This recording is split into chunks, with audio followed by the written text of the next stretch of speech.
Hi, I'm Jess. I'm 17 years old and I'm addicted to eating chapstick.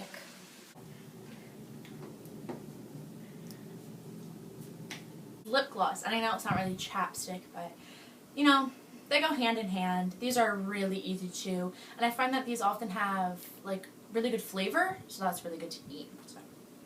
And last but not least, favorite brand, Chapstick. I find that they're very easy to chew. They're not too soft and they're not very hard. So like when I'm looking for just the perfect chew, I go to Chapstick. And the flavors, they come through really strong. So that just makes them tasty, makes them better, an overall better experience for me. So yeah. Okay. I first entered the Chapman community Jess.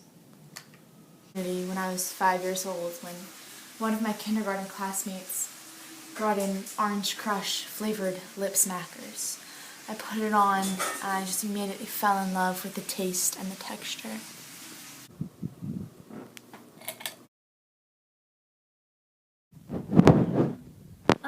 This is my morning routine. So right when I wake up, I like to reach over into my nightstand.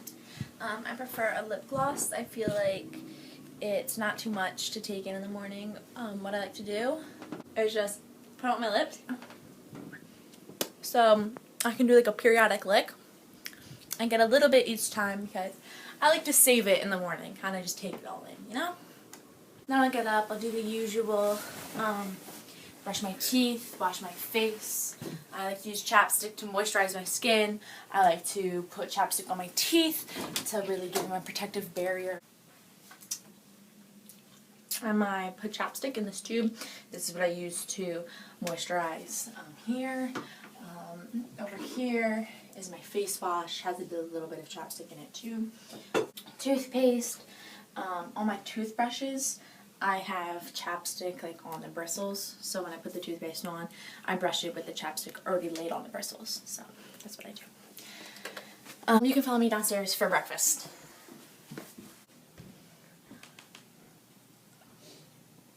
One of my favorite breakfast foods is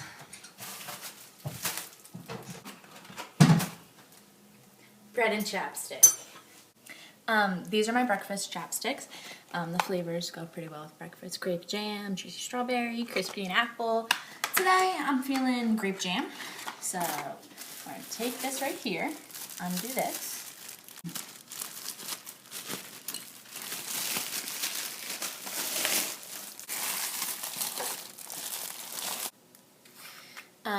Like I said earlier, these chapsticks have a nice gel consistency, so they kind of resemble butter. So that's where the idea is here. How easily it spreads. That's what makes it one of the best chapsticks to use for breakfast, especially on toast. You know, that nice warm bread melts the chapstick down. So once your bread is nice and buttered, it's ready to eat. You can really smell the grape coming through. I like to fold it so that all the flavors are kind of together like a sandwich. And just pick an end and bite right in. For dinner, I make this very complicated pasta recipe, but I don't like the texture of noodles, so I substitute my pasta for sun chips. So, secret ingredient always, chapstick. A little bit of red wine vinegar, some glaze, salt and pepper over here. That's all it takes. So what we do is we add in a splash of this. So what I do is I add a splash of this, add a bit of glaze. That really blends well together. Then we added some pepper and some salt. And then, what's key is how you prepare your pasta. So, brush, crunch, turn it down when it boils, brush, crunch, brush, crunch, brush, crunch. bit left. And this little guy right here. Like that. I find that, you know, giving it this nice swirl with all the ingredients, you know, tossing around in the pan, like that. Loosen it up, even though it was already pretty loose. Pop it back on, turn the heat back up. Today I choose a nutcracker. I think that this motion incorporates the ingredients very well, I think that having two little like tongs in at once really gets everything done faster and more efficiently.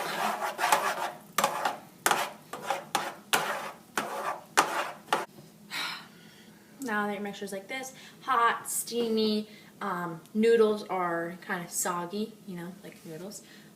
It's time to plate it. So I like to just bring it over the sink and just give it a pour. Make sure you get all that sauce in there. Really holds all the flavor. It's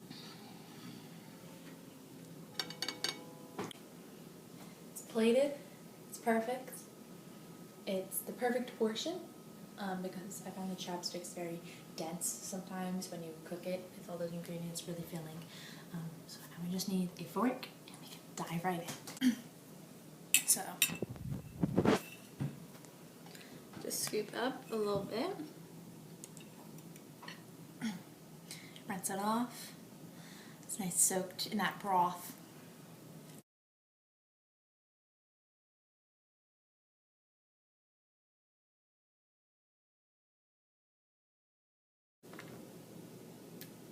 Can we talk about your family? What would you like to know? How it's influenced them? Well, when I first started japping, they didn't really understand. They thought it's just something that I was into at the time. I kept telling them, no, like, this is something I really want to follow up with in my life. It's something that makes me feel like, not like complete, but like something that I've been missing, kind of. My parents, they were concerned. They thought I wasn't going to be getting the nutrients and stuff. They took me to the doctors. I told them there's nothing they can do. The doctor said that, you know, the only problem is that I need to stop, is what they said. But it's out of their control. My siblings, they were very confused as to why I was doing this. They laughed at me. My cousins, my aunts, they talked to my parents about it. They said that they need to find solutions for me. It was really hard, but outside of my family, friends, some of them are very supportive. They gave me websites where I can connect to other people who chap. On one of these websites, I really liked the layout, I liked the environment, I liked the people. It's where I found the love of my life. He's also into chapping. His name is Ricardo. Ricky, as I like to call him, has done nothing but have my back through all the family problems, all the loneliness I felt during this. He's always gone out. I'm like, hey, bad day. He comes home, new case of chapstick for me. Stressful week, come home, breakfast is made, best chapsticks around. He'll go out of his way to do anything for me. And it's just something I'm really grateful for. And I'm really excited to announce that marriage is, we're talking about it. It's in the works, so. If you have kids, are you planning to introduce them into chapping? I personally think chapping is something you take on as you're older, when you have a better understanding. It's a choice that you should make. I'm not going to pressure my child into doing anything that they think that's, not going to work for them. Obviously, as an infant, it's important for their health to grow up with those proper nutrients that, like those doctors and my parents suggest that I need, that, a baby would definitely need. But if they want to take up on habits, then I will fully support. And if not, I completely understand.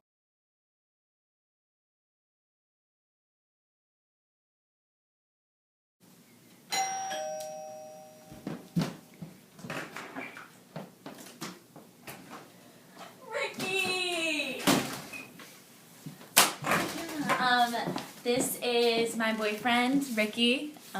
also part of the chapping community. Tell them about yourself. I'm Ricky, I'm 47, and my age isn't the only thing in this relationship that her parents don't approve of. Hi, Ricky. Could you tell us how long you have been chapping for? I've been chapping for 30 years. I used to live on the streets, and one day I was just laying there, and a man kicked me in the head, and he dropped his chapstick on me, and I thought, this is God's way of saving me. And I ate it, and from then on, I worked my way up in the world, but chapping got too tough, and I had a downfall, and I went to rehab, and I got out, and then I relapsed, and then I met Jess, and I think I'm about to relapse again. Her chapping has gotten so out of control that one day I found her in the closet chapping for 6 hours straight. Get out of here. Get out of here. Leave. Leave. I don't think she remembers, but I always will. I feel like marriage is the only option to save her. So I guess we're just gonna have to see on that.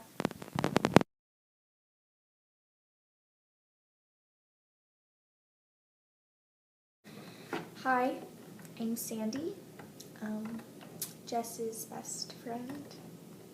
I've known her for 16 years now, and I would say that I've been here through everything with her. First time I discovered that Jess was a chapper was just any ordinary day. I think I discovered it while she was definitely in her dark hours. I walked in, she had candles in her hands, and she was covered in Vaseline, and she was just praying to 6 tubes of chapstick, and I knew then that I had lost my best friend.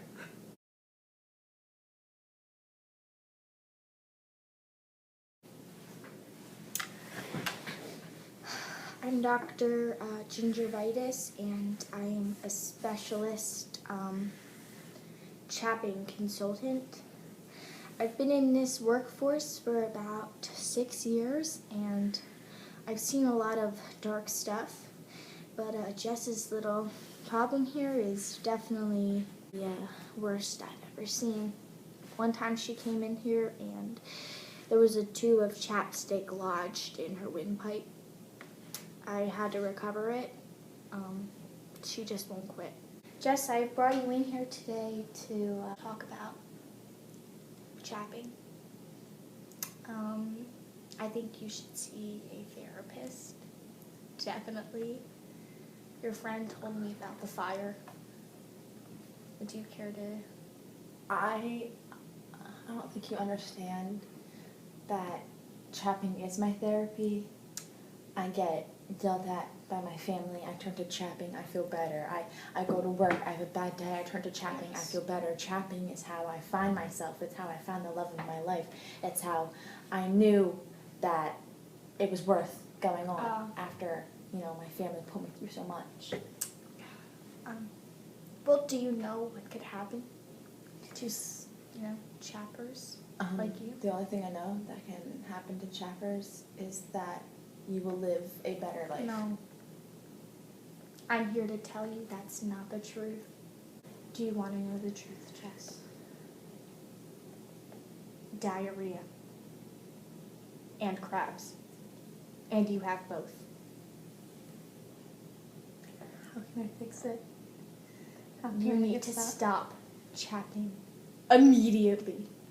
I can't. Stop. I can't. Jess, you have to. Okay, sorry, Mom.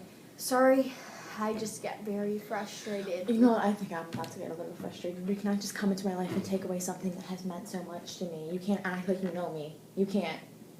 I don't need your opinion. But I do, don't need Jess. your opinion. I'm your father. Father. Jess, this is why you started chapping. Look at me. I'm your father. I missed you, son. Help me. Okay, let's go.